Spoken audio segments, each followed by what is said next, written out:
म्हज्या भाव भयणीनो, आमी पळयलां कशे भाशेन देवान आमकां आपल्या पुता सवें सुटका दिल्ली आसा आमच्या आपल्यापणांतली, कित्याक लागून आपल्यापणाक लागून सगळें पातक आमचे सवें उपजवता.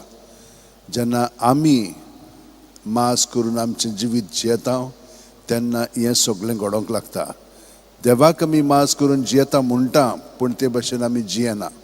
तर हें जें आमचें चुकता तें दुरुस्त करच्याक आमी ताचे कडेनच येवंक जाय. कित्याक तो धोनी आमच्या जिविताचो आनी आमच्या जिविताचोच न्हय, सगळे सृश्टीचो. कित्याक शेनवाराचोय तो धोनी म्हणून आमकां ताणें सांगलां. शेनवारा दिसा आमी कितें करता?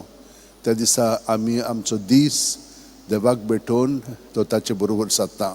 बाकीचे दीस आमी सगळो वावर कोत्ता खरो ताच्याच आदारान, पूण त्या दिसा आमी येवन ताचे बरोबर वेळ सादता.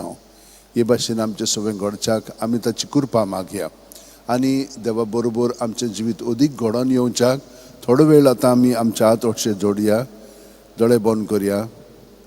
तो आमचें सगळेंच आसा प्रत्येक सुस्कारांत. ताची विरेत आमच्यान जिवंक जायना. तो जावन आसा आमचें जिवीत.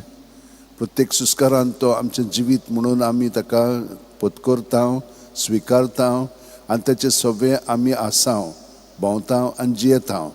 तर आमी ते भाशेन जिवच्याक आमचें जिवीत ताका समर्पुया. प्रत्येक सुस्कारांतल्यान सुस्कार भायर सुटना ताका आमचें सगळें समर्पुया आनी ताच्या आदारान आमचें जिवीत अदीक आनी अदीक ताका मानता ते प्रमाणे जियोया.